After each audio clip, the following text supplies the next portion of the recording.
Welcome to Fortress on a Hill. I'm Henry. I'm Danny. I'm Kagan. We're three leftist veterans that aim to expose the reality of the U.S. military's multiple wars abroad and to illuminate the damage military service does to Americans. American presidents throughout U.S. history have used American military and diplomatic power to force regime change of democratically elected governments around the world.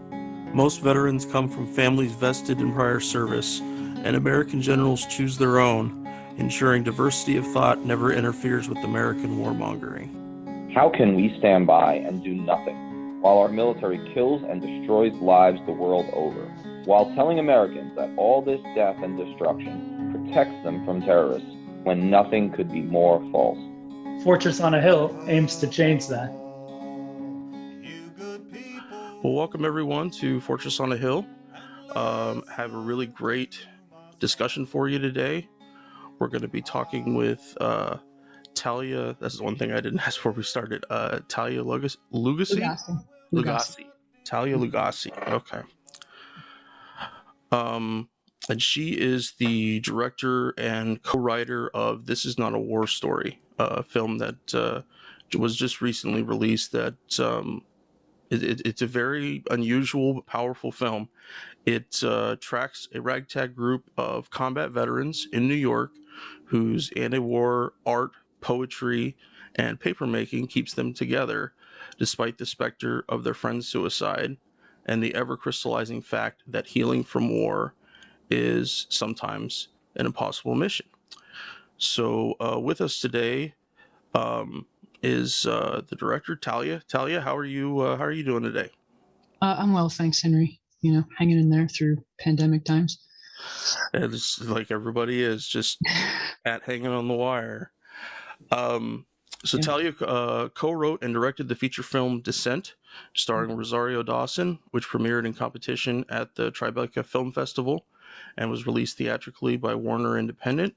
Despite an NC-17 rating, Descent was championed by the New York Times as, quote, essential to see, a vividness never seen in American film, end quote.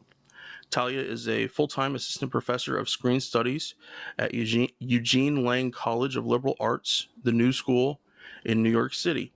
She is also a member of the Actors Studio Playwrights and Directors Union and began studying filmmaking at NYU Tisch at the age of 15. She has directed numerous short films as well as directed environmental PSAs with Frack Action, Water Defense, Mark Ruffalo, and Food and Water Watch. So, Talia, will you please share with the listeners a little bit about yourself and your background as a filmmaker? Sure. I got into film pretty early on. I was basically just obsessed with film from the time I was 12 years old, and just kind of went from one director to another pretty obsessively. Oliver Stone movies, Stanley Kubrick movies, and the rest. And so I knew pretty early on that I wanted to make films, and I kind of was gunning for NYU Film School at an early age. So I figured out how to graduate high school a year early, and then I got into NYU early, and then I got out of that early. I worked on everything in the city that I could possibly work on. I would basically walk up to a film set and lie about my age and my experience and get hired and learn stuff, and was making my own short films at that time. So yeah, I mean, I basically just I'm kind of self-taught and just come from a real love of a certain kind of filmmaking, I guess, and I'm still pursuing that kind of stubbornly,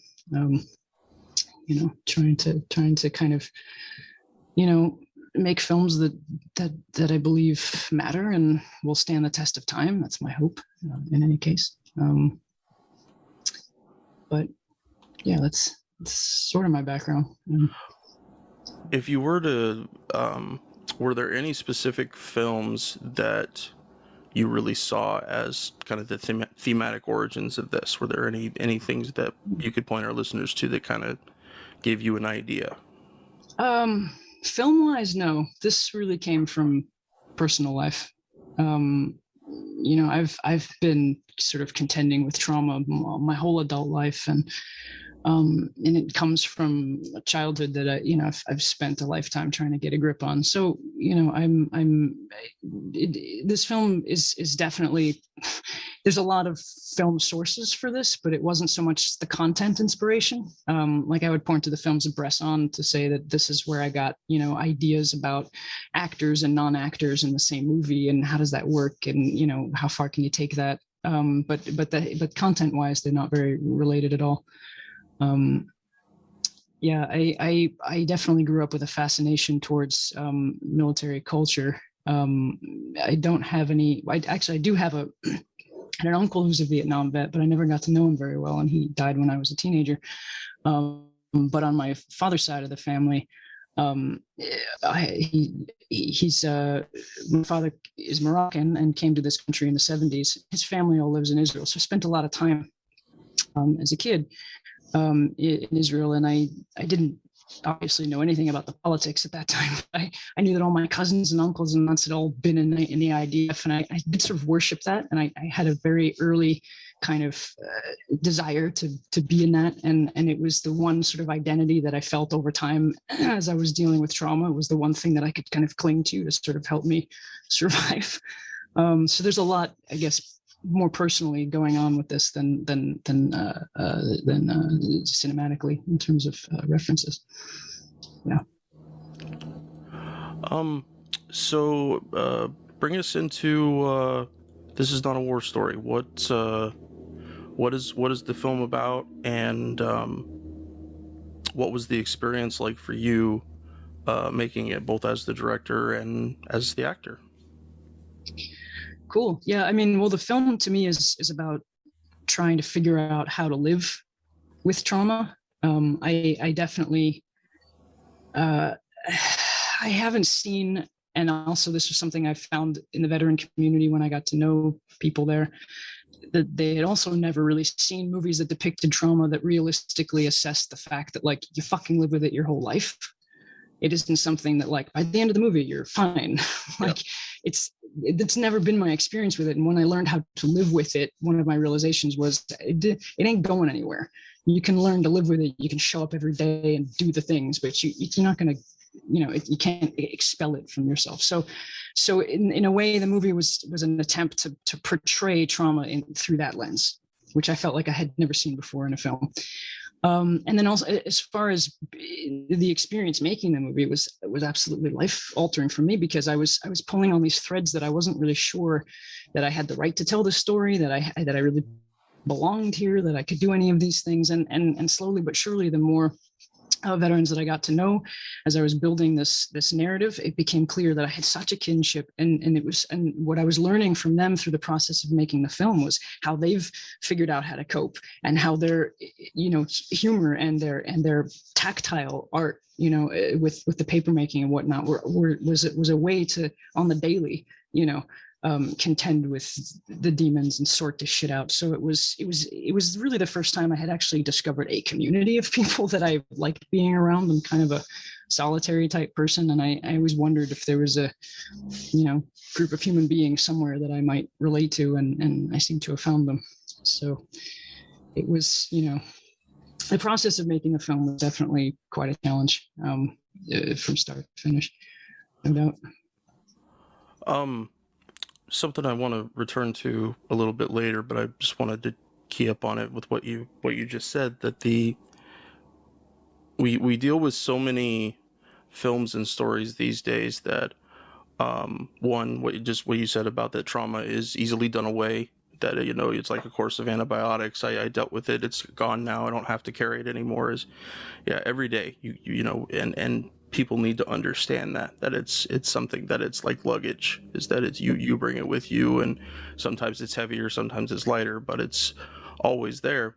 But the other one, and I think the little bit more powerful one, is the idea that veterans are special, that my trauma is not something that non-military people can experience, and if they could, it's still worse, and just that continual dismissal of other people's traumatic experiences because they don't have the title veteran. I want to come back to that a little bit later, but I just wanted to mention that. I thought that was Yeah. a very powerful choice on your part. And those aren't certainly the only tropes about veterans, about the military that you push in this film, but we'll get to that a little bit too. Talk with listeners a little bit about the production process, that as opposed to having I would imagine ordinarily truncated movie filming schedule, you broke it down into a whole bunch of little sections and let yourself go through it, a bit at a time. That's good, that's bad, and then move on to the next thing. Please tell the listeners a little bit about that. Yeah, we had a very unusual shooting schedule arrangement, which I had conceived of well in advance, and so that everybody, all my key players, were on board with this crazy idea, but sensible in because of what we had to undergo. So, the idea was to keep the crew as small as possible, kind of vet everybody, so that I knew that there wasn't going to be one person who was going to kind of upset the balance of the flow of energy among all of us, and then basically divide the film into sections whereby we had at least 2 or 3 weeks, sometimes more, to stop everything and reflect. And I could look at the footage if I needed to and make any changes that I needed to make. And what this enabled me to do was to never have to do what's called playback on set. Playback is when you shoot something and then you immediately go behind the camera and you press play and you watch it back. It eats up a ton of time.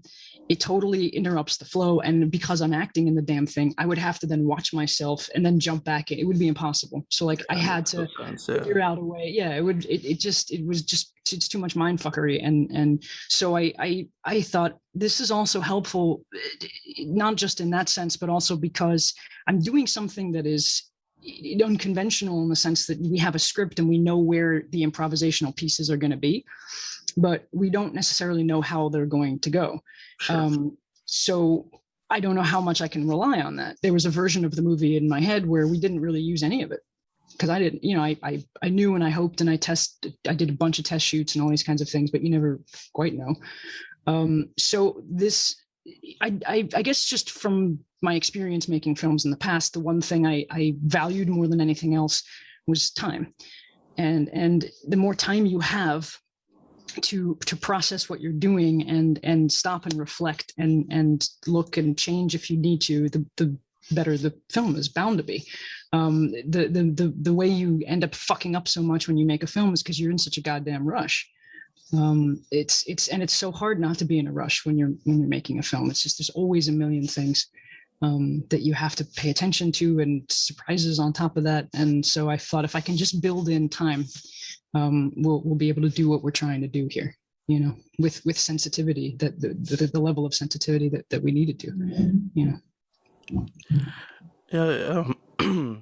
There's so much mistrust that can come from trauma, and especially when certain buttons, certain things are pushed.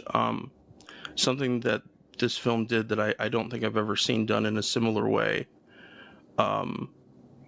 is, in addition to the personal trauma and the military trauma, there is the familial trauma. There is the separation from family members who maybe didn't want us to join, or they did, but they didn't like what we did, or their own personal reasons for why they're choosing that, and that becomes an additional layer. If you have people at home that you trust, and by home I mean extended family certainly too, it gives you a buffer. It gives you protection. My relationship with my wife has been something that's been very, very healing for me because she and I have established that good kind of trust. Can you talk a little bit about the film's exploration of family issues and how you approach that? Yeah, absolutely. It was a huge, huge part of the movie. It was very important to me to reflect the fact that, the impulse to do something like go into the military often happens because you don't have that kind of support system that you come from, or that kind of clarity with relationships, or, and I was really interested in the connections of that because of my own experience and the poor choices that I've made, often because I don't really come from that either. And so it was important for me to have these family relationships in the film, but I also didn't want to be too overly descriptive about them, because I wanted it to be present, but I didn't want it to kind of take over the narrative, in the sense that you understood too much informationally about what had happened. I thought it was enough that there was the implication there that the family was disconnected and fragmented, and that led to certain choices, and of course the inability to trust, and the whole relationship between the Isabel and Will characters is about this can we even trust each other thing, and all of the tenuous scenes that go on between them. That's really what's at the heart of all of those, and so they were, in terms of the writing process, that was the most sort of personal aspect of it for me, was just that navigating the trust there, and I yeah, and what comes out of that, and they seem to find something between each other that's the beginning of something, which is good. It's healthy. Absolutely. Sorry, I hit mute there for a second.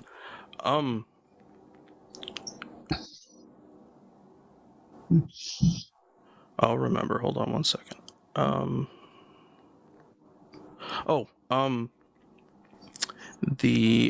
really did like those lighter touches with the relationships outside of the veterans, that it was the story very much centered on them, but allowed that family presence to be there.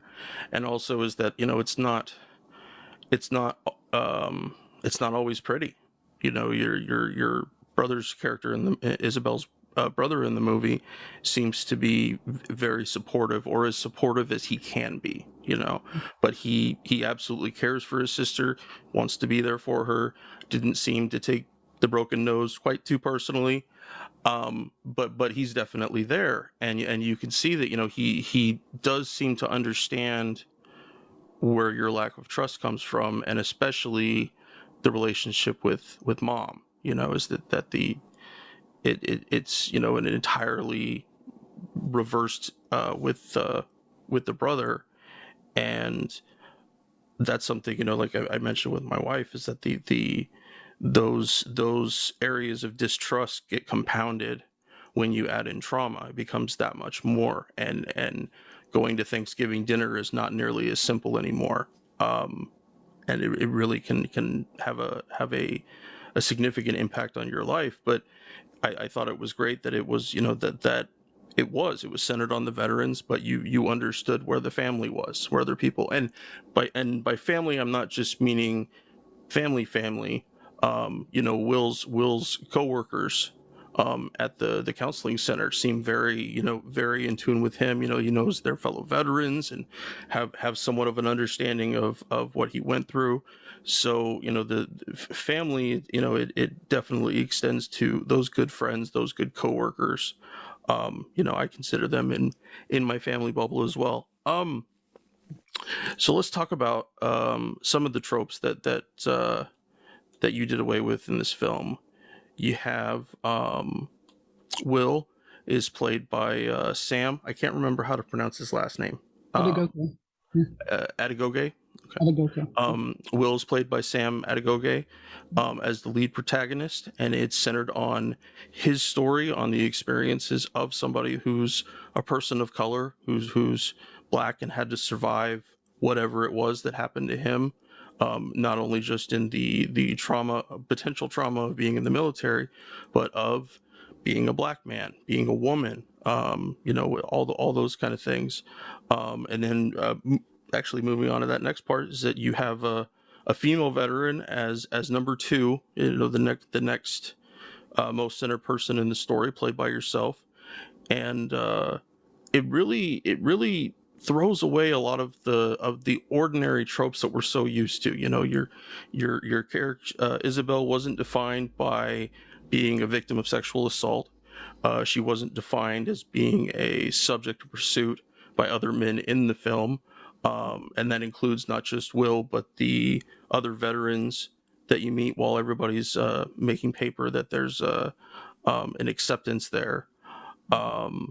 That Isabel and Sam's relationship, it's not defined by sex. It's not defined by romance. It's not defined by any of those ordinary things that we seem to constantly and consistently saddle female characters with. And I think it's awful. You and I talked a little bit before we started that I was an MP. I served 6 years in the Army, and I served with female soldiers that were tough as nails, that were absolutely a part of the team. And it was a bit of an odd experience for me, because there were times, like during my second tour, where our female soldiers couldn't come with us. We were going to bases out in the Al Anbar province, way out in West Iraq, and at that time the Marines were in charge of it, and none of their combat or combat support personnel were female, and so they literally wouldn't let our troops come out there. And I understood that decision, but I was also absolutely enraged by it, and because in my first tour, our female comrades were with us the whole time. They were there, they fought in every battle that we fought in, and they bring home the same kind of trauma that we have. That was a huge part of that decision for me, was just the idea that, like, I had to, if I was going to embark on this film, I didn't want this female character to be defined by those things. It was Sure. enormously frustrating for me to see in films in general. But then in terms of this experience, the fact that the trauma comes from just the same exact fucking place that it comes from with other dudes. It's like, it comes from that experience of being there and living it, and it isn't sexually related or any of those things. That's all, you know what I mean? So it was a very conscious choice on behalf of the story from the very beginning. Yeah. No, I think it's great. I wish that modern stories could be more nuanced and include some of those things, but they, like you mentioned about trauma, is that modern film does a really poor job demonstrating what trauma is, outside of montages of people downing pills or stuck in bed, and just those kind of things. And they, not that those things couldn't be included in the story if it helped something, but that's all we usually end up seeing. And I think it's absolutely irresponsible and ignorant of not understanding all the different facets that can affect somebody's time in the military, and then of course become compounded, that they, it's like a stack of bricks that you occasionally add another brick on and have to keep carrying it. And so the last one, and the one I mentioned a little bit earlier, but it's absolutely vital to me, is that we have to, veterans are not special. We want to really give them that special stamp and say what you went through was entirely unique, and it's not at all. And the sooner that we can understand that, that veterans with trauma can make common cause with ordinary people who don't, I think people would have a much easier time both understanding trauma, but understanding how the military creates trauma, how that there's all kinds of situations that somebody can find themselves in where they're not being treated as a full-fledged person. They're the person behind the gun, or the person who drives the truck, but they're not treated with that respect.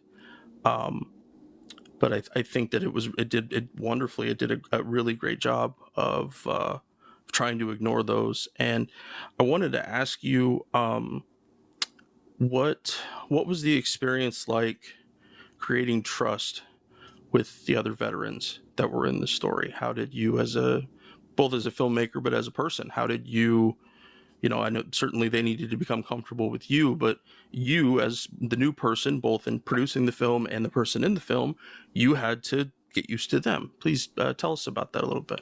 Yeah, I mean, that took, I spent a lot of time with them prior to shooting. I think it was practically 2 years of very regular contact. And, it started slowly, but I was absolutely riveted by the work that they did. And then as I got to know them, I have an immediate sense, like, I know if I'm safe or not. I know if I, at this point in my life, I have a very good, I think, internal kind of check system of, if I should leave or not, or pursue this or what. And all I felt was just like, immediately they seemed so lovable to me and so understandable that I could foresee a friendship, and that's just not an experience I've had with a lot of people.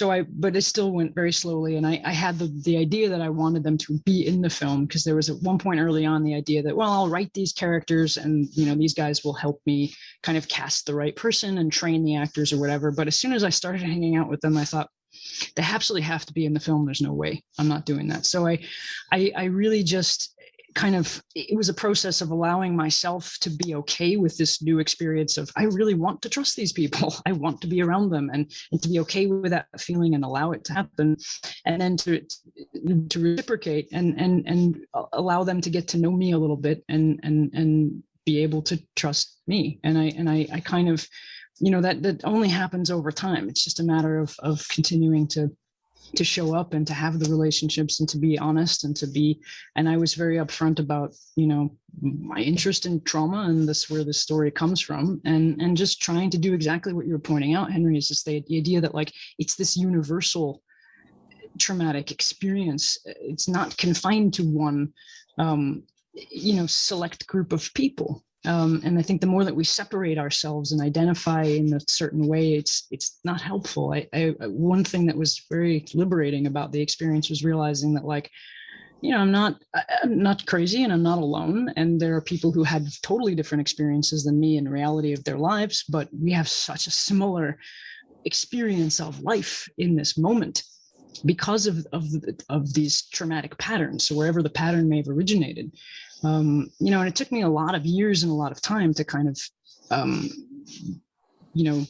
live with and deal with and understand my own trauma and traumatic patterns as a bodily situation, how trauma just plays out in your body as reactions, and to contend with it on that level. But very early on, like, thousands of years ago, when I started therapy and I was learning about what in the fuck was happening for me, one of my therapists basically contextualized my childhood as saying that it was, okay, it's PTSD, but I didn't quite understand what she meant. I mean, I sort of did. And she was like, look, it's as if you had been in a war, and these are the things that result from that. And that sentence always stuck with me, because I didn't know anything about that, and so her comparison it always sort of lingered in the back of my mind. And I think that it helped me make these connections that many, many, many years later have kind of, played out in this experience, I suppose. It's a very deep subject. Obviously, I could talk for hours and hours about that, but that's the general sort of picture, I think. I have this quote, not so much a question, but just kind of an idea for discussion here. That it's from Tim O'Brien, the Things They Carry. Quote, "A true war story is never moral. It does not instruct nor encourage virtue, nor suggest models of proper human behavior, nor restrain men from doing the things men have always done. If a story seems moral, do not believe it. If at the end of a war story you feel uplifted, or if you feel that some small bit of rectitude has been salvaged from the larger waste, then you have been made the victim of a very old and terrible lie. There is no rectitude whatsoever. There is no virtue. As a first rule of thumb, therefore, you can tell a true war story by its absolute and uncompromising allegiance to obscenity and evil." Now, the evil part, although that there was some very good discussion, and I really enjoyed the awareness of the characters in terms of their political knowledge. That you don't hear about burn pits very often in movies. You don't hear about accidental drone strikes. You don't hear about starving kids in Yemen. These are very real things that go on in our world, but they get pushed to the side way too easily, especially in our, veteran worship that is kind of just a quintessential part of being an American. but I think that is the most important link. And that does remind me. I think I remember what the question was. It was kind of about the space in between being a veteran and being a citizen, and that this movie is the exact kind of example we need to help more people understand that bridge, that both that it is not unique, but that for those veterans that do have that, their experience needs to be allowed that space, allowed that honesty. But we have to do it from the other side too. You're a citizen, you've gone through horrible things. Well, you've gone through horrible things. It's what your instructor told you is, I think dead on. But we get so wrapped up in our cultural expectations of what veterans are supposed to look like. And most especially egregious, something I talk with my friend Tom Secker, who's a frequent guest on our podcast, is just the tropes, is the trying to seem too much the tough guy, riding horses in 12 strong while shooting their rifles, which never happened at all. But that ends up in a movie, and those movies, things like Black Hawk Down, Saving Private Ryan, they end up becoming markers for the people that see them, and they're told different things. And there was never explained to me that I could come back with trauma that nobody can see, trauma that I can't easily explain to my friends and family.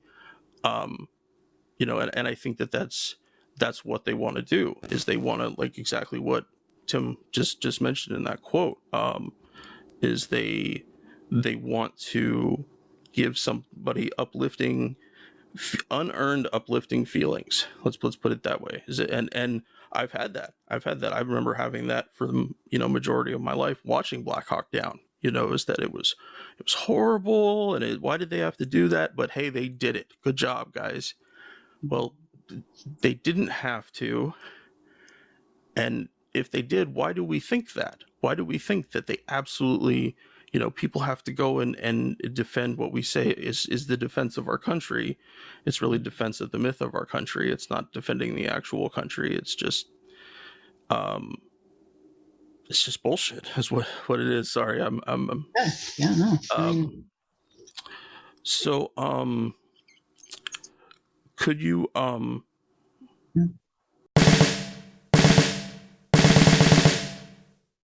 Our podcast is supported in a few different ways. First, there's Patreon, where we're blessed to have an array of wonderful supporters, helping the guys and I pay for some of the podcast's expenses. Those who contribute $10 a month or more will be mentioned right here as an honorary producer, helping keep you, our listeners, stocked with new episodes. But you don't have to contribute $10 a month to help us. For as little as $1 a month, you can help keep us going, paying for hosting and storage fees, transcribing old and new episodes, promoting and expanding the podcast, and more I'm sure I can't think of at the moment.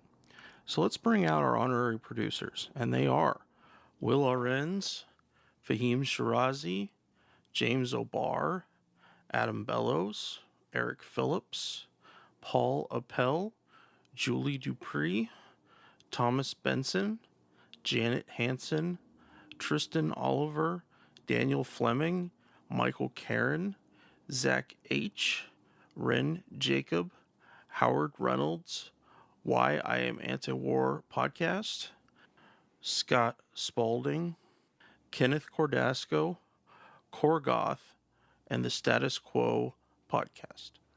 Your contributions are wonderfully helpful to us. Thank you so much. However, if Patreon isn't your style, you can contribute directly to us through PayPal at paypal.me/Fortress on a Hill. Or please check out our awesome store on Spreadshirt.com for some great Fortress merch. The link is in the show notes. And now, let's get back to the podcast.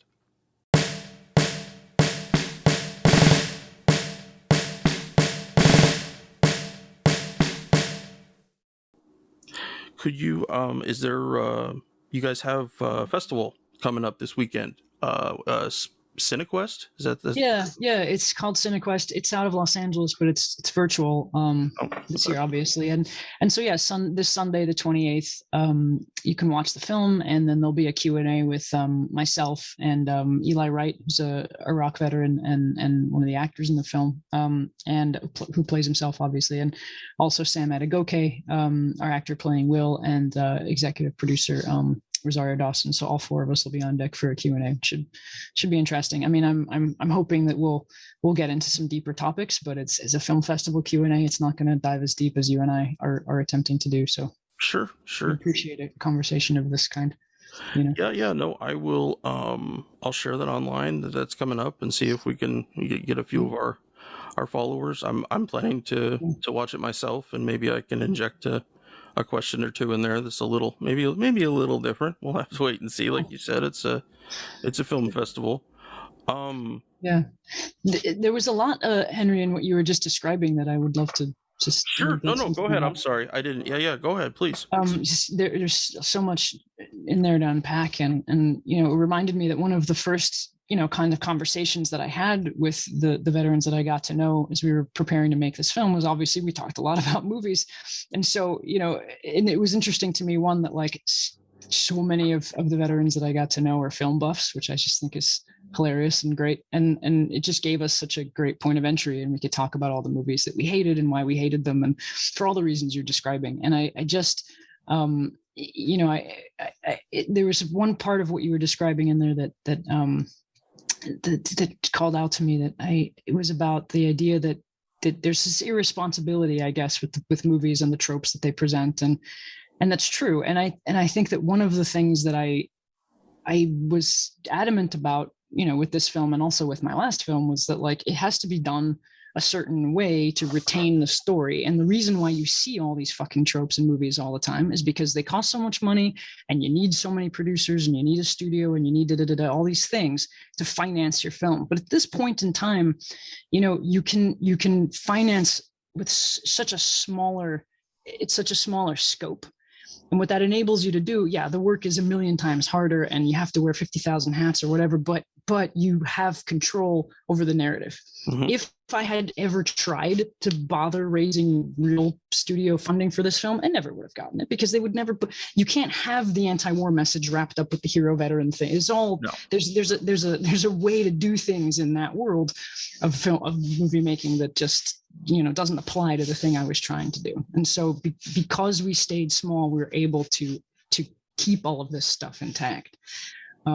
That's really what it hinges on. There isn't somebody over my shoulder saying, you have to cut this out, you have to have them fall in love, you have to do this, that, and the other. And that's what it depends on. It is for this demographic, and do that for that demographic, and and everything continually gets watered down. And like you said, it retains no validity, no truth, other than some of the universal truths of combat and stories where people are put in horrible situations. But I'm glad you mentioned that, about the other vets being film buffs, that it's we learn so much about military culture and about being in combat from those places. But one thing we don't do with TV, pretty much TV and movies in general, but especially war movies, is attempt to separate the cinematic from the truthful, is to really dial down into what those are. And Danny mentions this often, but it's one of the few philosopher things I actually retain. So I guess I can claim a little credit for remembering it.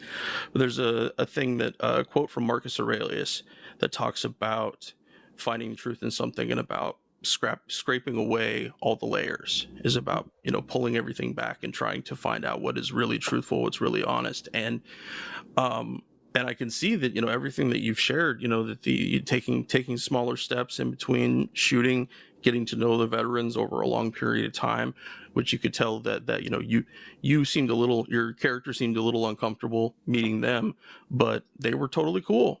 They were like, hey, please, and some of that, I think we all have presumptions, we're not exactly sure, but we know the look on someone's face, that trying to find a mental soft landing, just once here and there, a few friends to listen,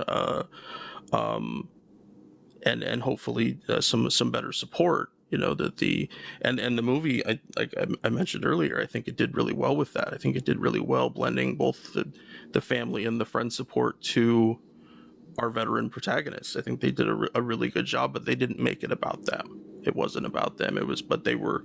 He said it was an honest inclusion of what that would really look like in real life.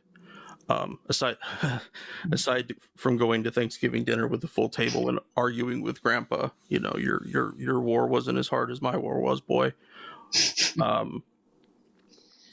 But yeah, no, so much of our expectations, I know my personal expectations when I joined the Army were entirely shattered because I believed these different films. And it had certainly taught me that war is awful, that you're going to be put through things that you won't understand and you can't quite quantify to people. But see, I had a point. Well, I think, I mean, I have a similar like relationship to these war movies where like, I would watch Born on the 4th of July all the fucking time and Apocalypse Now. And I love this shit. And of course it's just horrifying, but it's so intense. And it is. Even in its harshest depictions, it's still, and Tim O'Brien points at this all the time. It's scary to think that that's inspiring you to go do that. It's a crazy paradox, but it's very understandable too. It's such a human, I don't know, it's part of human nature to want to, I don't know, do something extreme and test oneself, or I don't know, but I definitely had that going on as a young person all the time. It's funny, this is kind of slightly off topic, but you've reminded me of something. In the process of making the film, I got more and more cognizant of the fact that like the structure of shooting a film is, like the veterans would kind of comment on this and observe it as we were doing it, but like the term shooting the film and the whole kind of structure of the day and what happens at what hour and who's doing what, everybody has their task and their mission, and I love that shit. And that was one of the things about film that was so grounding for me, that I embraced so much. I was really hardcore about it when I started. I would like sleep 4 hours a night if I could achieve that. I was working and studying around the clock and making films, and I was really into the rigidity of the roles of who does what, and I clung to that, and it really helped me sort of function for a while. And I think I embraced it to a fault. But it's just funny that there's a lot of similarities between how a film set runs and the necessary hierarchy and all of that, and military culture. There's a lot. I wonder if I thought through that a little bit more, I could come up with dozens of examples. But we definitely had a fun time during the shoot, observing all of those things. It's not a coincidence. I think there's something to it. Anyway. Sorry, that's a tangent. It's okay. It's okay. A friend of mine, I haven't talked to him in a number of years now, but I served with him in Iraq, and I know it's a quote from somebody else, but about the greatest game being man, that combat gives you a high you won't find pretty much anywhere else. I mean, and it makes sense, you being near death, your adrenaline, your cortisol levels, everything that imparts that into you, but it also can make you an addict of sorts. And some of the movie tropes we're talking about feed right into that they show the good parts, ignore the bad parts, you don't see friendly fire very often in movies. Like I mentioned earlier, burn pits we don't see, in movies. We also don't see taking criticism of political leaders in terms of the war taken to that far of a level as well. That it would be almost, probably by some people, it would be considered anti-American.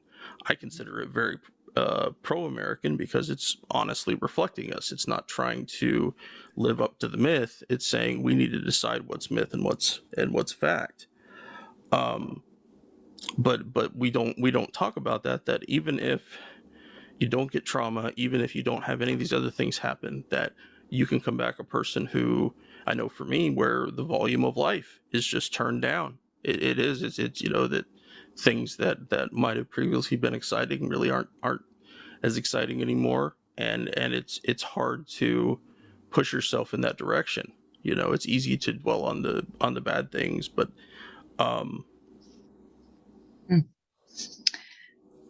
yeah, I have a connection to that I, you know, I don't talked about very much, but it, you know, I don't mind mentioning it if it's relevant, because I think it's something that ties together the combat experience in a very specific way that you're describing with, you know, the sexual trauma, because you know, one part of the trauma that I experienced was that in my life early on, and it involved you know, an incestuous relationship, and the fact of the matter was that there was a high that came with that, because, you know, I obviously not fully cognizant of the situation, but I was to some degree, and I understood that this was secret and this was special and this was these, you know, and you get high on this thing that I'm doing some magical thing that no one's done before, and it's like, and the problem was when it's over many years later and you realize, like, relationships are boring, guys are boring, sex is boring, like all this shit, it's just you can't even like a person anymore because it's so dull. Yeah. It does not compare to the astronomical fucking high that you have in that sort of like, so it's obviously not the same thing that you're describing, but there's an interesting, I think, connection there that is maybe worth looking at for, you know, or just at least observing out loud, because it's there, you know, it's such a part of the experience. No, I you know, I look back on my time in the Army much more differently now, but that is one thing that I know I'll have, you know, for the rest of my days, that that there were moments that I loved it, you know. I remember feeling both the fear but the high of people trying to kill you, and it, you know, it really changes. I think it changes your whole makeup, and you have to kind of you have to come up with a different system, you know, something else, you know, in terms of analyzing things, you know, in terms of that you know, a relationship, you know, might have seemed fun, but for you it's not, it may not be, and so you have to find, you know, acceptable to you metrics to feel what that is. And like for me, you know, in terms of excitement and doing ordinary things, I have to remind myself, okay, this could be fun, I actually could have fun doing this, it's kind of worth it to get out of the house and do something. But you do constantly have that, you know, that life turned down thing, and the thing is that things don't shake you quite as much anymore, you know, that even big life events can have you know, that you don't react in the way that you thought you might. Yeah. And what fucking war movie puts that forward? You know, when do they show you that part, you know, of Martin Sheen's experience in Apocalypse Now? I mean, I fucking love that movie, but like, you don't get to see that fact. You know, you don't get to see him try to figure out how to deal with the fact that, like, he can't tune into life anymore, and he can't even experience anything in anything emotionally or anything. Yeah. Like, your life disintegrates, and you know, as much as you know, people don't talk about Taxi Driver as being a war film, but it is, you know. Absolutely. Travis Bickle is a Vietnam veteran. I mean, it's fascinating to see he's so solitary, and he's, you know, so you get to see some of the inability to connect with other human beings that goes on. Of course, it's not explicitly political at all. No, but I recently saw Taxi Driver for the first time. Oh. The fact that I almost made it to 40 while not seeing it, I'm sad. I really am, because I love Robert De Niro, and it aside from that and one other movie, I think that it did do a splendid job of showing how paranoia and mistrust feeds in. But the thing that I loved the most about the movie was the that as he was about to become violent in a way that wouldn't have been acceptable to the state, one little thing changed his pattern, and he went and was violent against the right people, We normal, that when we get into, being anti-war, we start thinking of almost everybody as being the wrong people to kill, because either they're civilians and they had absolutely nothing to do with it, or they're people defending their country. And so, you kind of come to a point where it's like, we went to their house and tried to knock down the door, and this is what happened. We should accept and understand that reality, but we don't.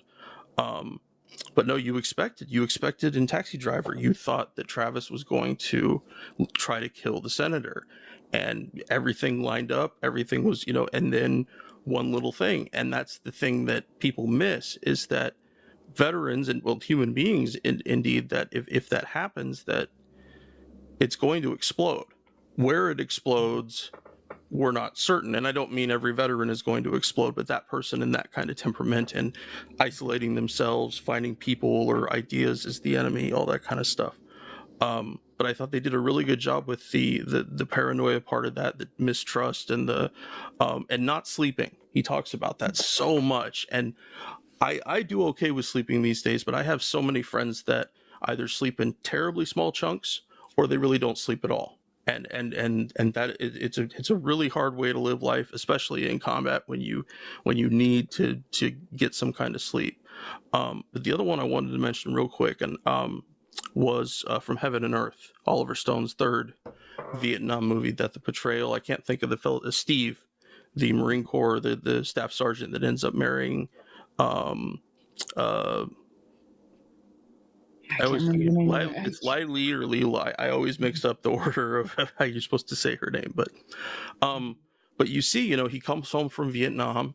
He's very clearly drinking a whole lot, and then just a little bit later, he kind of dials it back, and you see it. It just all kind of comes out, and that's the needs to be held within our idea of war. Is that, yeah, some people might come home okay. They might come home, seem all right, happy to be at home. 3-4 years later, it's and part of it, and it's something we discussed a little bit. You mentioned it with working on a movie set, is about the creation of family in the military, or in your case, being on, you're with this group of people. Some of them you maybe like, some of them you maybe don't like, some of them are just abhorrent to be around, but they're part of the net. They're part of your support net. And then one day, the end of the military comes, and you've been through or if you change units, it can happen. For somebody's in the Army a long time, this process happens over and over again. They will go on 5 deployments.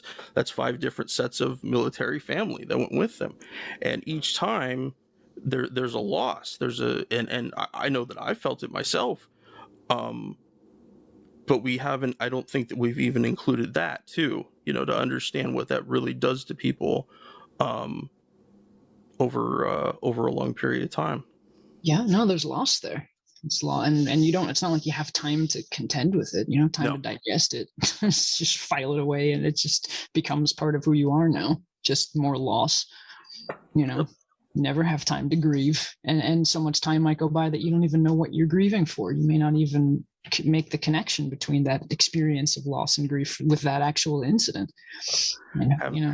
Having specific times of the year when certain anniversaries of things come up, and even if you're not thinking about it, you'll that a date will go by and be like, wow, that was such a fucking hard day. How did that? Oh, I totally forgot. But your insides, they don't forget. I mean, I don't know what calendar they're following, but they don't forget. You hang on to it, and and it's sorry, I don't have a second thought there. No, I think that it's like that. One of the things that helped me so much to start to deal with the trauma that I had was to understand it, just what it was doing in my body. Just like, just listen to what's fucking going on. And then I started to be able to cope, but it really was like my body knew more about it than I did, certainly, and just being able to like respect that and make the space for it, and not try to shut it down or put it away or tell it not to be there. I mean, shit, like self-loathing alone has taken just years out of my life. Just like, I shouldn't be going through this. I should be better. I should know what to do. It's all that shit, it doesn't banish it. I mean, that goes back to our predefined ideas about trauma. That there are quick fixes, that there are a couple pills and a little bit of therapy, and you'll be good to go. And it's not like that. And yeah, it's just another thing we cling on to. We want to cling on to the especially in America, the hardened man, the hardened person, but don't need anybody to help me through the day or whatever it happens to be. And yeah, they're dumbasses. But yeah, one of the first things that one of the veterans I was working with on the film pointed out to me, Dave Keefe, he was so angry about the fact that all of these movies with all these tropes that you and I've been just talking about, one of the things that's so irresponsible about them is that once you depict trauma as something that can be easily fixed like that, then it lets everything off the hook, and it's okay to keep sending people into that situation. It's fine, because they'll be fine, because they're going to come back and they'll suffer, but they'll be fine. And so the cycle can perpetuate. And when I thought about it that way, I was like, that's okay. Then it really solidified, like, that's one of the fucking foundational premise of the movie, has to be in there and can't be tampered with, because it's that's it's something that movies don't take responsibility for, but that's, you can look around at our culture of we're just awash in media of all manner of irresponsible stuff that we're being assaulted with on a daily basis, and it's all just so damaging. I know the film deals with moral injury in a very serious, but I think a very fair way. And one thing that's interesting to me about our system here is that the Department of Veterans Affairs acknowledges moral injury. They say moral injury is real, that it can really hamper people, that it is not just an element of PTSD or PTSD itself. But the Department of Defense does not acknowledge that. And so, I've in doing other research for just learning about some of the different things that happen in our biology in service. What was I talking about? The moral injury thread. Moral injury. That if an entire wing of our government, in fact, the biggest, most expensive wing, continues to pretend that this thing that happens to Americans, even if we're able to put aside all the harm that we do to people around the world, that between American troops coming back with moral injury of one kind or another, and then you also have people that are there, people that aren't troops, civilians and contractors and stuff, and that's something that we don't acknowledge nearly enough, is that when contractors get killed or hurt, that they have families, they have, but they're in a separate column. They're not as valuable to us as soldiers that we can kind of wrap with the flag, and so it's easier to send them. But like what you mentioned about just in the cycle, we're just going to keep pumping people out. That there's deliberate, I think that there's deliberate ignorance on their part to not see, with that things that scientists and doctors are studying, like the tiny concussions that guys can get from shooting machine guns. I mean, just the impact of it is enough to give somebody a TBI, to actually give them a traumatic injury of that kind. But we don't talk about that. We don't talk about people breathing in burn pit fumes. We don't talk about people dying in accidents of a variety of kinds, usually vehicular. Aircraft ones are especially happen with quite a bit of frequency, but we, it's just accepted. It's just, oh well, that's the sacrifice for a free nation, or however they want to coin that. But we have to force them to acknowledge the cost on us, and that when we do that, when we're able to get something as big as DoD to acknowledge something like moral injury, then we're able to more say, hey, even if you don't care about the people over there, care about the people over here. If they're the ones that you're willing to wrap in the flag, then why aren't you protecting them? And they're willing to do all that fighting with the VA to make sure that we have benefits and things. But Danny, my co-host, says it all the time. If you care about veterans, if you are supportive of veterans, you want to thank veterans, make fewer veterans. send fewer of them overseas to do stupid missions.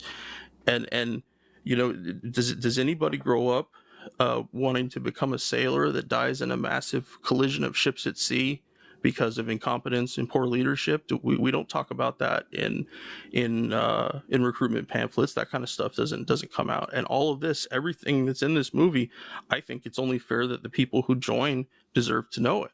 But it depends on a lot of life things. Culturally, we all have different views on the military, and sometimes the hardened guys are just like, hey, I don't care anyways. But it's much harder to ignore the pain and suffering of your own people than it is people that you feel have no agency. And I'm please don't misunderstand me. I'm not knocking the agency of lots of people around the world who have been victimized by military operations in one way or another. But I think that's where it starts for most people, where the anti-war type of thinking moves in. Is that okay? Well, this is not the way the troops should come home. This is not, how are they supposed to have their lives? How are, we are on the podcast, we talk a lot about the tradition of the citizen soldier. How do you return to being a citizen carrying all that with you?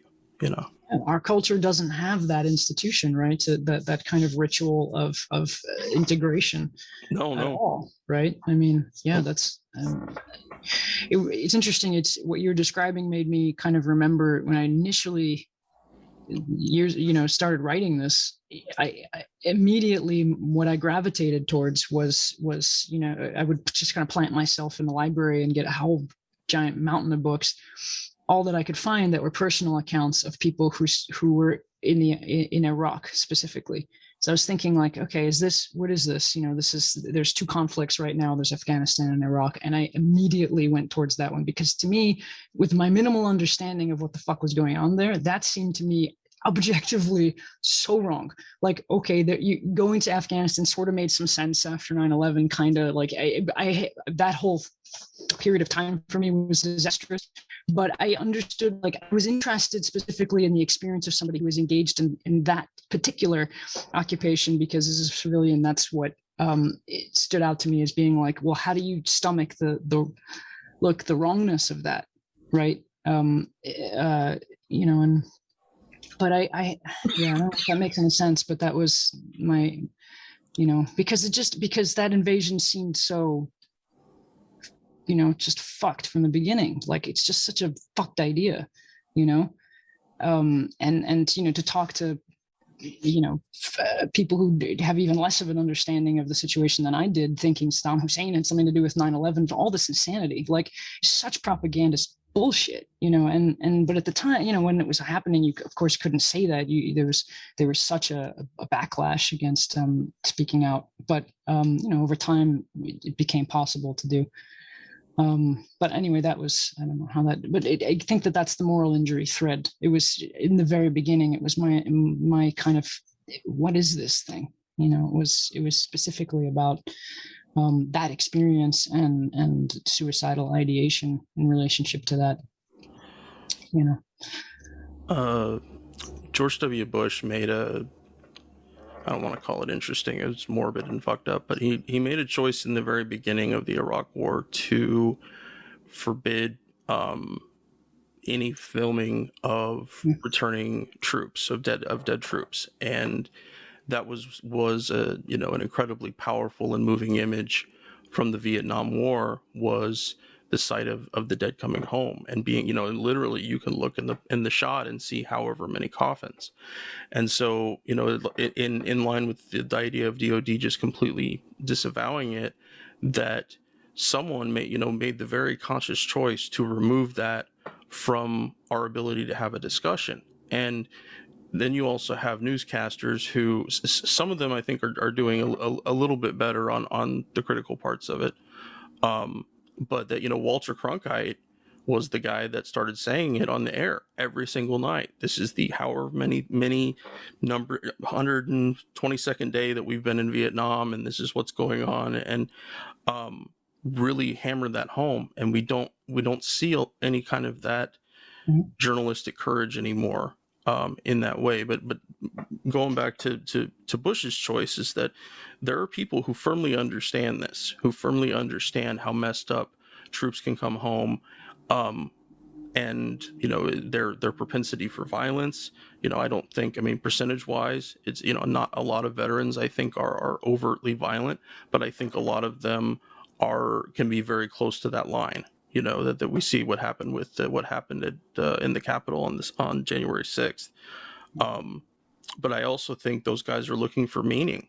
They're looking for that return to the military family, the cinematic, the production family. They're looking for meaning because they felt that they had a great amount in the service, and they're trying to return to it. And I can't blame them.